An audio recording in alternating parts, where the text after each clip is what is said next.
Assalamualaikum warahmatullahi wabarakatuh. Kami dari kelompok 2 akan membahas pemrograman di era digital. Nah, konten kita ada anggota kelompok, ada definisi pemrograman, importance of programming atau pentingnya programming, benefit of programming, programming language, profession, opportunities, dan statistik. Next. Ini daftar anggota kita. Ada Muhammad Rafael Albani, Herananda Wijaya, Windu Muhammadiyah, Muhammad Fadlan, dan Fabian Hashim. Next. Apa itu programming? Nah, programming itu adalah sebuah proses untuk membuat program di komputer. Dalam definisi lain, programming adalah suatu proses atau kegiatan menulis agar program dapat dibuat dan hasilnya sesuai dengan apa yang diinginkan. Next. Apa sih pentingnya programming? Nah, ada 3 poin ya. Yang pertama itu adalah inovasi dan pemecahan masalah. Inovasi dan pemecahan masalah. Pemrograman membantu kita dalam mengembangkan solusi yang inovatif untuk masalah yang kompleks. Pemrograman memainkan peran penting dalam menciptakan teknologi yang baru sehingga membantu memecahkan masalah. Yang kedua ada efisiensi. Pemrograman menciptakan efisiensi sehingga profit atau hasil yang kita dapatkan semakin besar. Tetapi effort yang kita keluarkan itu lebih kecil. Nah, yang ketiga ada kreativitas dan berpikir kritis.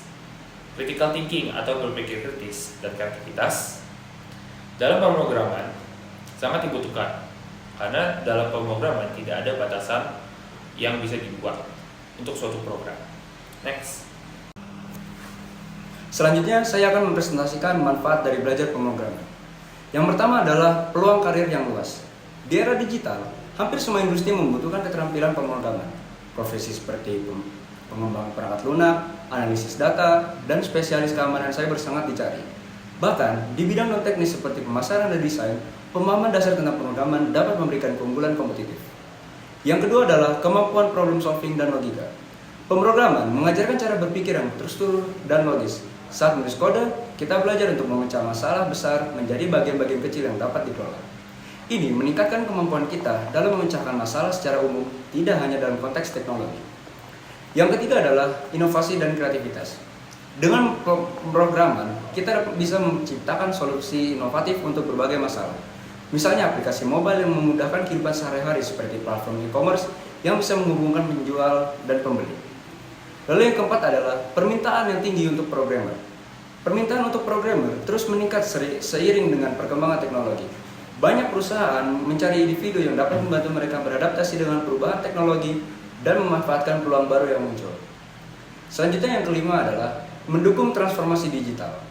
Pemrograman adalah inti dari transformasi digital. Di sektor kesehatan misalnya, aplikasi pemrograman digunakan untuk mengembangkan sistem manajemen pasien yang efisien. Lalu di bidang pendidikan, platform e-learning memungkinkan akses pendidikan yang lebih luas dan fleksibel. Selanjutnya yang keenam, akses ke resource dan komunitas. Ada banyak sumber daya belajar pemrograman yang tersedia secara online. Platform seperti Code Academy, Coursera, dan Udemy menawarkan kursus yang dapat membantu pemula memulai perjalanan mereka. Selain itu, komunitas pemrograman seperti Stack Overflow dan GitHub menyediakan dukungan dan kolaborasi yang berharga. Yang ketujuh, menjadi pencipta teknologi. Dengan belajar pemrograman, kita tidak hanya menjadi pengguna teknologi, tetapi juga pencipta teknologi. Ini membuka banyak peluang baru dan memungkinkan kita untuk berkontribusi pada pengembangan teknologi di masa depan. Dan yang terakhir, fleksibilitas dan mobilitas karir. Keterampilan pemrograman memungkinkan fleksibilitas dalam karir. Banyak pekerjaan pemrograman dapat dilakukan secara remote, memberikan kebebasan untuk bekerja dari mana saja. Ini juga memungkinkan mobilitas karir yang lebih besar karena keterampilan pemrograman dapat diterapkan di berbagai industri dan peran. Dengan semua manfaat ini, belajar pemrograman menjadi investasi yang sangat berharga di era digital. Apa sih bahasa pemrograman yang bakal populer untuk saat ini dan kedepannya? Bahasa yang bakal populer untuk kedepannya itu ada Java, Python, dan C++. Dan profesi yang bakal memerlukan sebuah programmer atau pemrograman itu ada 1. Software engineer, 2. Data scientist, 3. System engineer, 4. Web development, 5. Cyber security analyst, yang keenam ada AI atau machine scientist, yang 7 adalah game developer, yang ke-8 ada robotik analis, ke-9 bisnis analis, 10 network technician, 11 lecturer. Selanjutnya, kebutuhan tenaga kerja Indonesia bidang TIK tahun 2022 sampai 2025. Pada tahun 2022, jumlah tenaga kerja yang dibutuhkan di bidang TIK sebesar 1.232.666. Pada tahun 2023, jumlah tenaga kerja di bidang TIK yang dibutuhkan sekitar 1.496.995. Pada tahun 2024, jumlah tenaga kerja TIK yang dibutuhkan sebesar 1.738.643. Pada tahun 2025, jumlah tenaga TIK yang dibutuhkan ada di sekitar 1.979.418. Jadi, tenaga TIK yang dibutuhkan itu semakin meningkat setiap tahunnya. Perbandingan statistik kebutuhan tenaga TIK di Indonesia. Sebagai contoh, jabatan software engineer, proyeksi kebutuhan tenaga kerjanya pada tahun 2022 sebesar 109.047 kebutuhan tenaga kerja. Pada tahun 2023 meningkat menjadi 129.111 kebutuhan tenaga kerja. Pada tahun 2024 meningkat menjadi 148.304 kebutuhan tenaga kerja. Pada tahun 2025 meningkat menjadi 162.262 kebutuhan tenaga kerja. Contoh lain seperti jabatan data analis, proyeksi kebutuhan tenaga kerja pada tahun 2022 sebesar 31.406 kebutuhan tenaga kerja. Pada tahun 2023 meningkat menjadi 36.640 kebutuhan tenaga kerja. Pada tahun 2024 meningkat menjadi 42.746 kebutuhan tenaga kerja.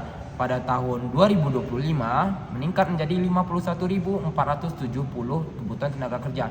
Contoh lainnya seperti data arsitek, proyeksi kebutuhan tenaga kerjanya pada tahun 2022 sebesar 19.192 kebutuhan tenaga kerja. Pada tahun 2023 meningkat menjadi 20.937 kebutuhan tenaga kerja. Pada tahun 2024 meningkat menjadi 22.682 kebutuhan tenaga kerja.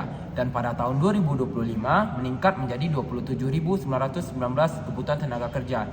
Jadi perbandingan statistik kebutuhan tenaga TIK di Indonesia tiap tahunnya semakin meningkat berdasarkan grafik tersebut. Selanjutnya ada statistik kebutuhan tenaga TIK di dunia. Pada tahun 2023, jumlah perkiraan tenaga TIK baru di dunia ada sekitar 5 juta orang dengan keterampilan yang paling dibutuhkan ada AI, machine learning, cloud computing, dan cyber security. Dengan sektor yang paling membutuhkan ada teknologi, keuangan, dan kesehatan. Lalu pada 2024, jumlah perkiraan tenaga TIK yang dibutuhkan ada sekitar 6 juta orang. Dengan keterampilan yang paling dibutuhkan ada data science, analisis data, pengembangan perangkat lunak. Dengan sektor yang paling membutuhkan ada e-commerce, fintech, dan manufaktur. Lalu untuk perkiraan 2025, jumlah perkiraan tenaga TIK baru yang dibutuhkan ada sekitar 7 juta orang. Dengan keterampilan yang paling dibutuhkan ada IoT, blockchain, augmented reality, or visual reality. Dengan sektor yang paling membutuhkan ada sektor transportasi, logistik, dan pendidikan.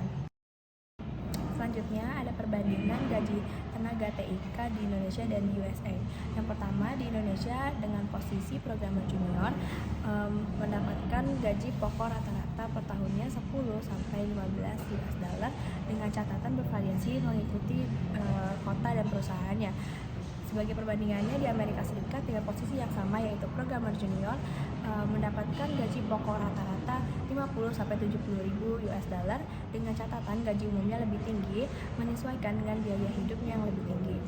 Lalu di Indonesia dengan posisi data science senior mendapatkan gaji pokok rata-rata 25 sampai 40 ribu US dollar per tahun dengan catatan gaji tinggi untuk keterampilan yang sangat dibutuhkan.